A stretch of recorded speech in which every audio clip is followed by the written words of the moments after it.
Greetings friends, welcome to my channel. I am Alexandra Musienko. Monday, May 5th, and here is my traditional daily briefing on the events that I consider relevant, important, and worthy of your esteemed attention. So let's begin. The President of Ukraine, Volodymyr Zelensky, along with the First Lady, made a visit to the Czech Republic. The Czech Republic, a very friendly country to us, especially considering that currently the president there is Petr Pavel, a former NATO general who understands very well what is happening. He has visited Ukraine multiple times. He has information, understands and perceives it through the lens of his high-level political and military experiences. And accordingly, he forms his impressions. Additionally, I want to say that despite the fact that Petr Pavel sometimes makes predictions about how it will be difficult to reclaim the occupied territories by force now, and that it will be necessary to think about a ceasefire on terms favorable to Ukraine, and so on, he is quite candid.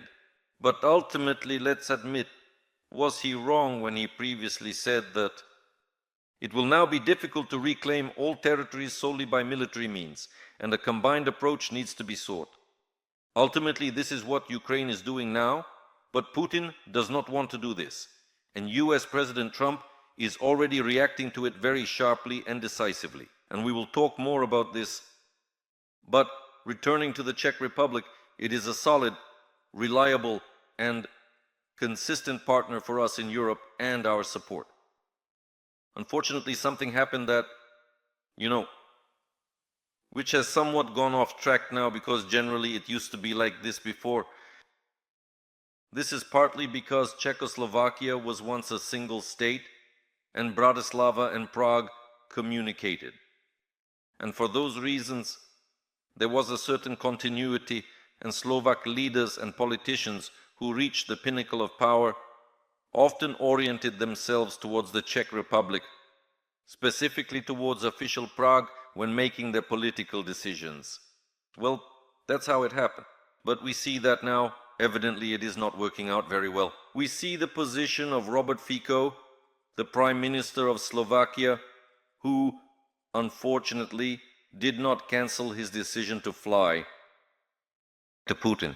To this spectacle at the mausoleum, to the parade, he is still going. So here, well, we see that certain transformations and changes are taking place, evidently, which were not characteristic before, because I emphasize and underline that indeed Bratislava, in many political and foreign policy matters, oriented itself towards Prague.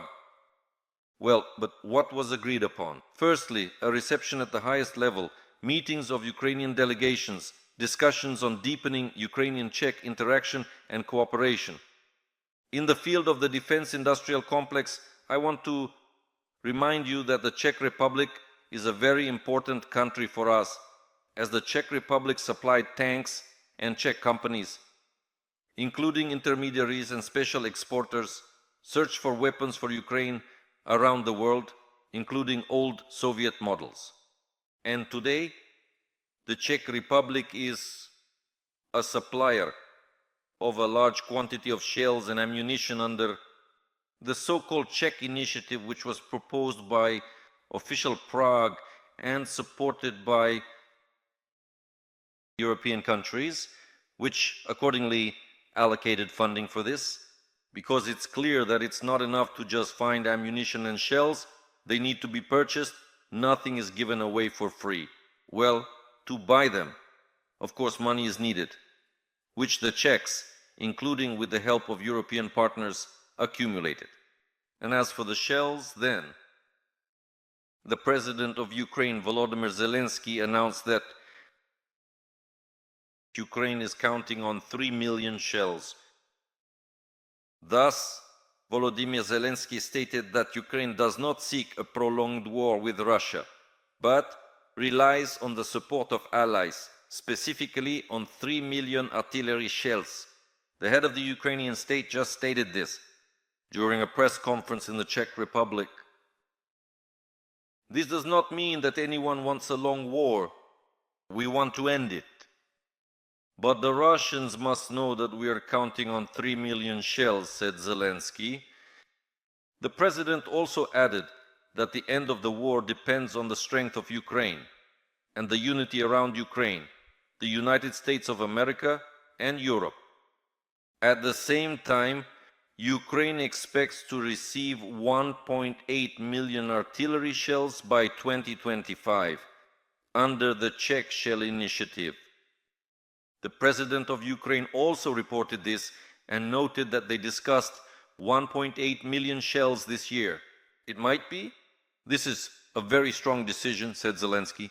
Well, indeed, the decision is very strong because it is important to understand that we see the increase in the production of Bodan self-propelled artillery systems, particularly what has been done and initiated, including with the help of our Danish partners, the Danish Initiative for Investment in the Defense Industrial Complex and joint production of weapons, ammunition and shells together with Ukraine.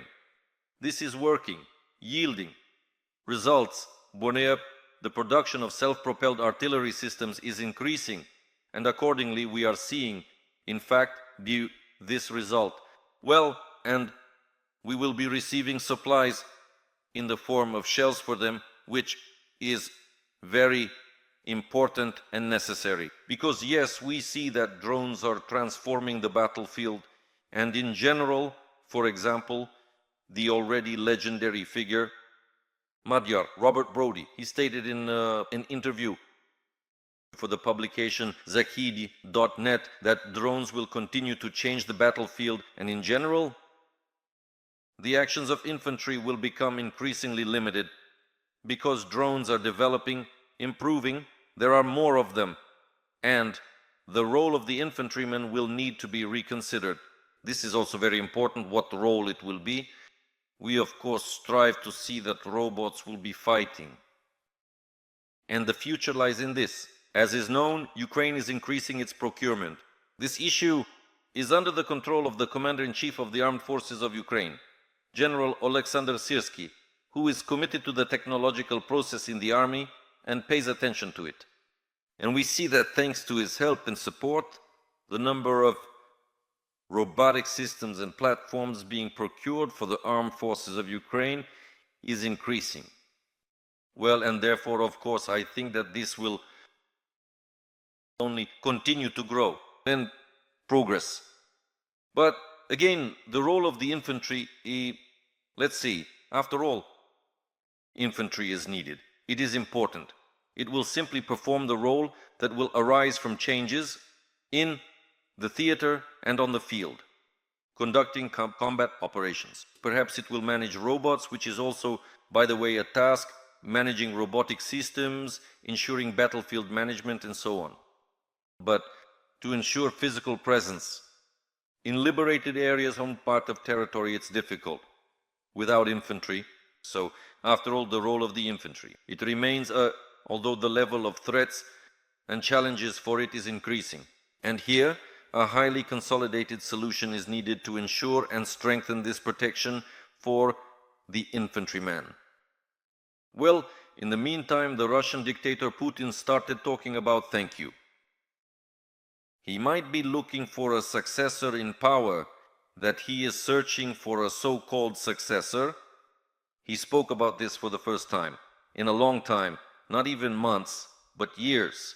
So, Putin, in an interview with a Russian propagandist from the Russia 24 channel, he noted that he always thinks about it, meaning about successors. He thinks there should be several people so that the people have a choice.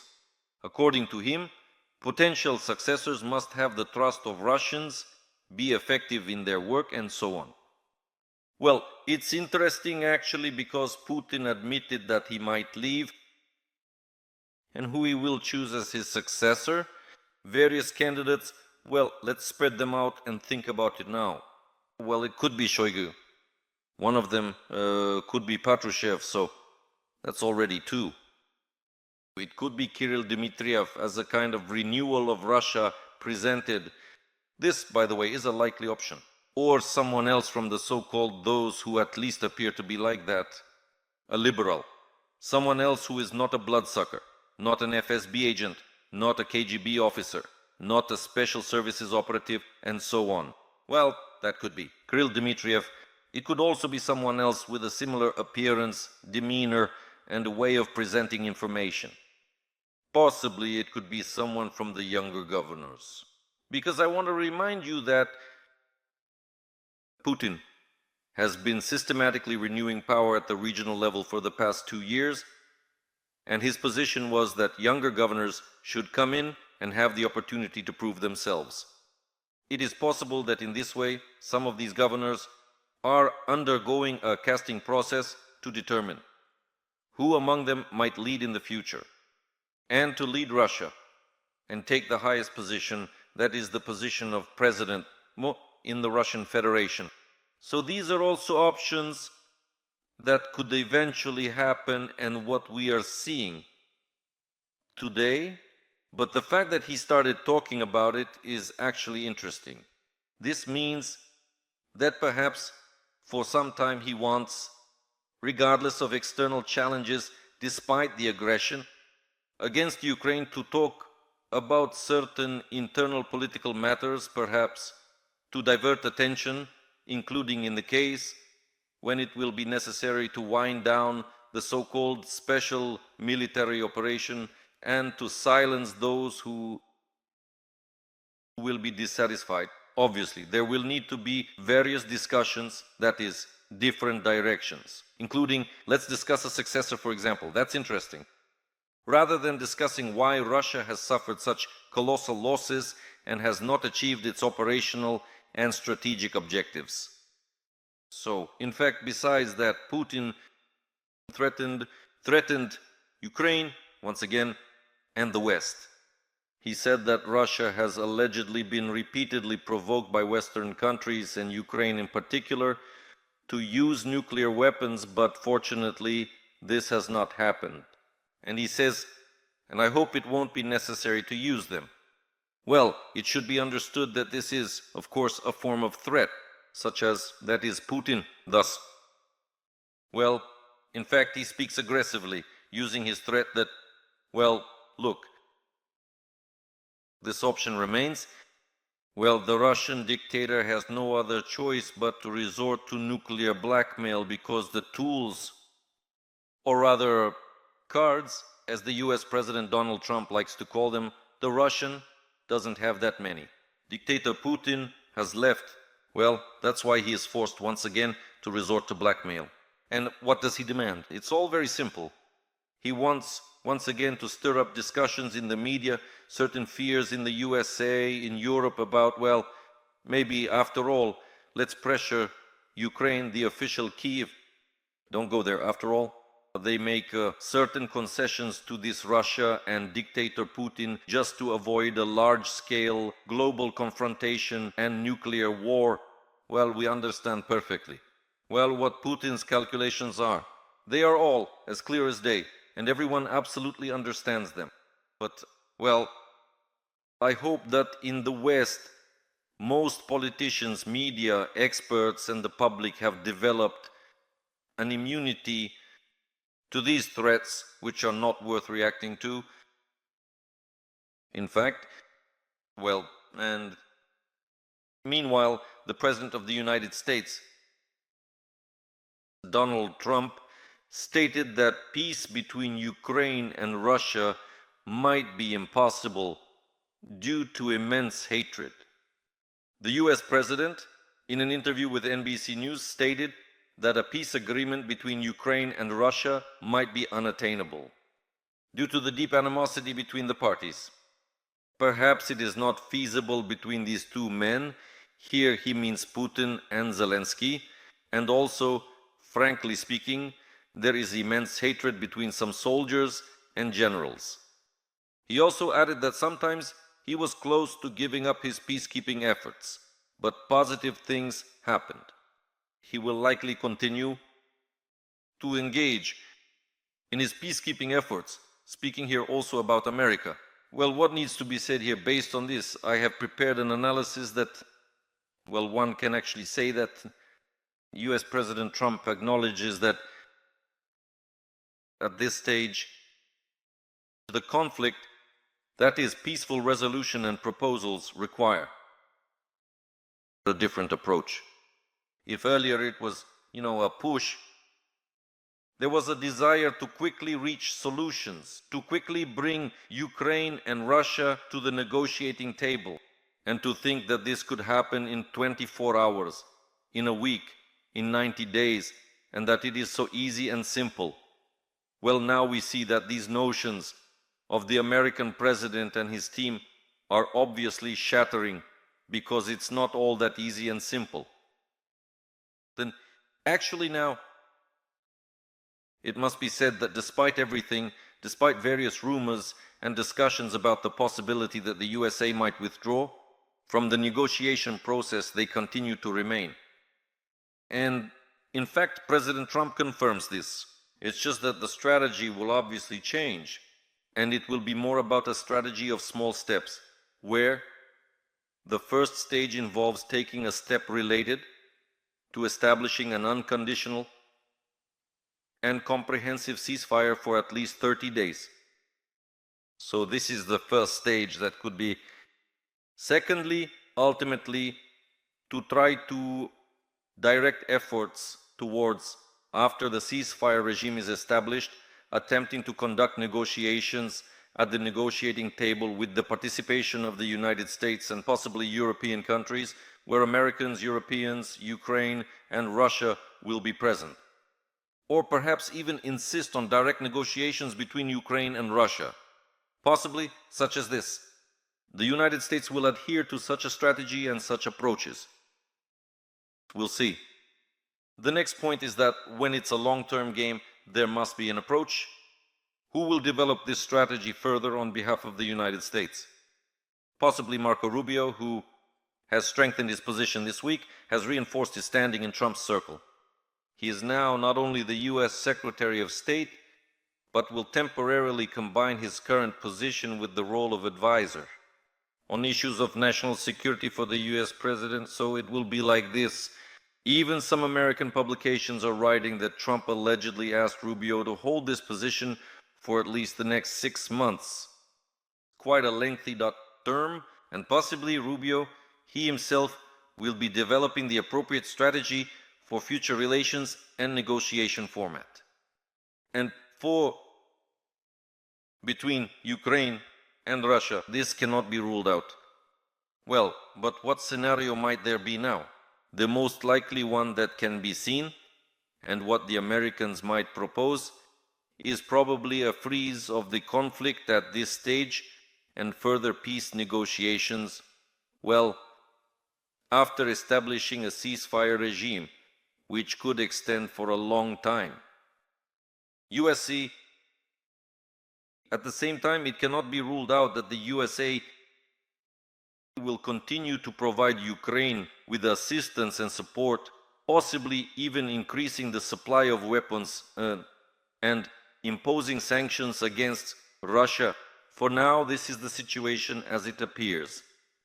But America, despite everything, is not leaving the negotiations for now. Although we see that Trump is now more pessimistic towards Putin, and the scales are tipping more towards this pessimism regarding Putin. Well, there will be 2 dates as indicators. The first date is, of course, May 9th. And on the eve, May 7th and 8th, whether it will be possible to reach an agreement and force Russia to agree to a 30-day ceasefire starting May 8th. And the second is May-June months.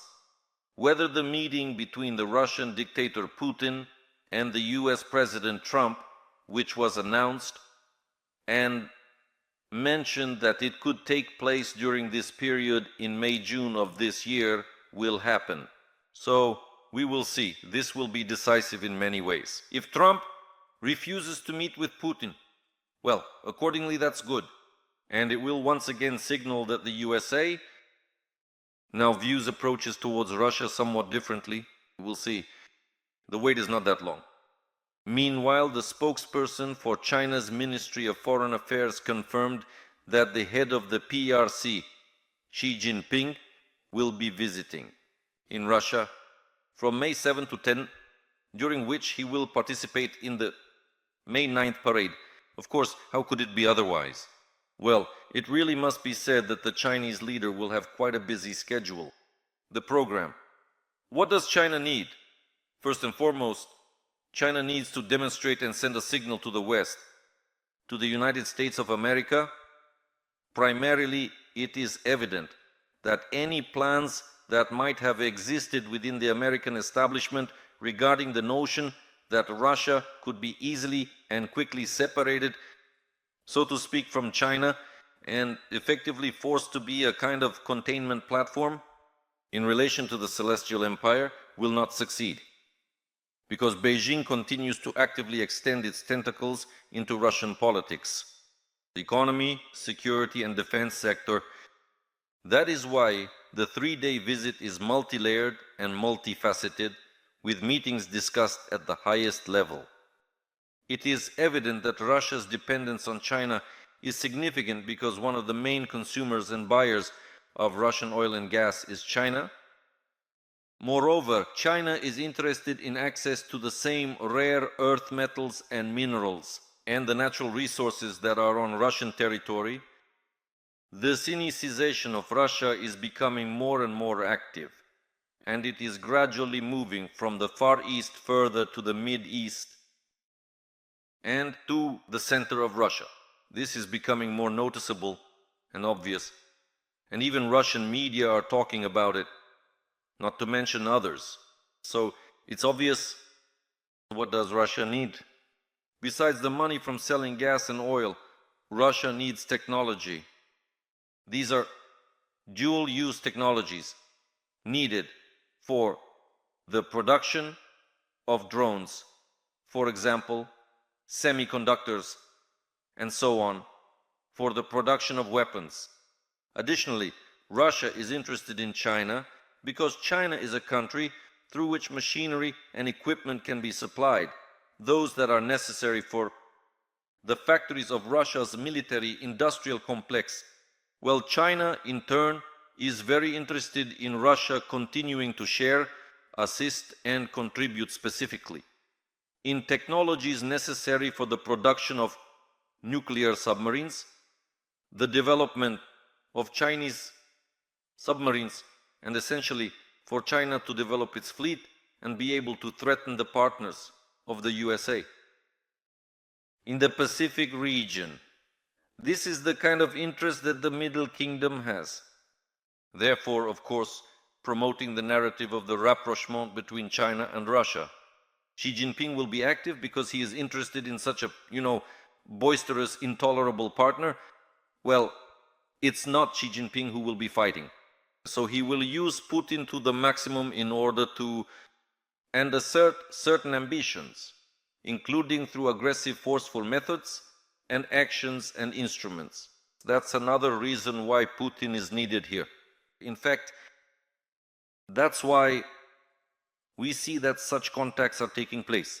Well, and it should be understood that now, more and more, information is emerging that about 280 units of various systems, Russia is deploying air defense forces to Moscow by May 9th.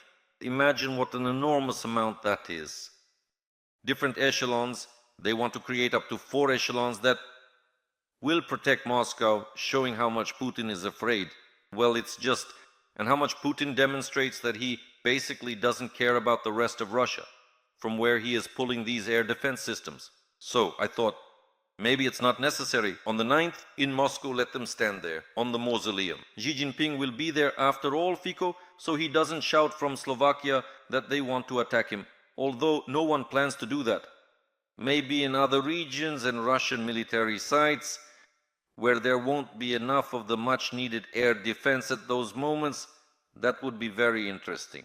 Meanwhile, in Ukraine, they plan to deploy 2 systems, Peter, one American from Israel, the other from Greece. And in principle, this can be considered a positive and successful outcome of the meeting between Ukrainian President Volodymyr Zelensky and his American counterpart Donald Trump, which took place in the Vatican.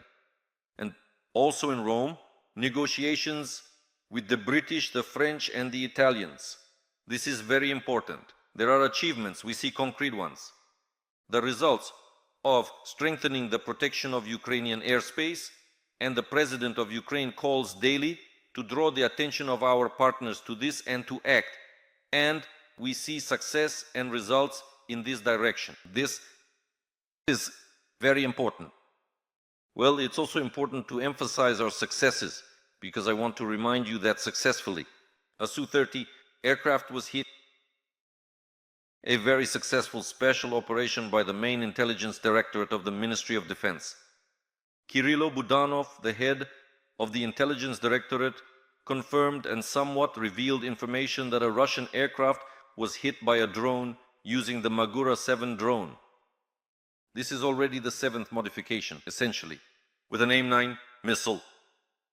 Well, and essentially another drone was hit by another. The aircraft was hit in occupied Crimea.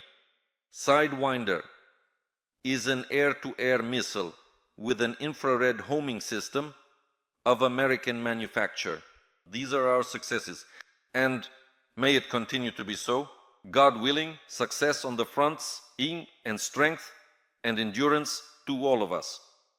With God's help and blessing, we move only forward. Take care of yourselves and glory to Ukraine.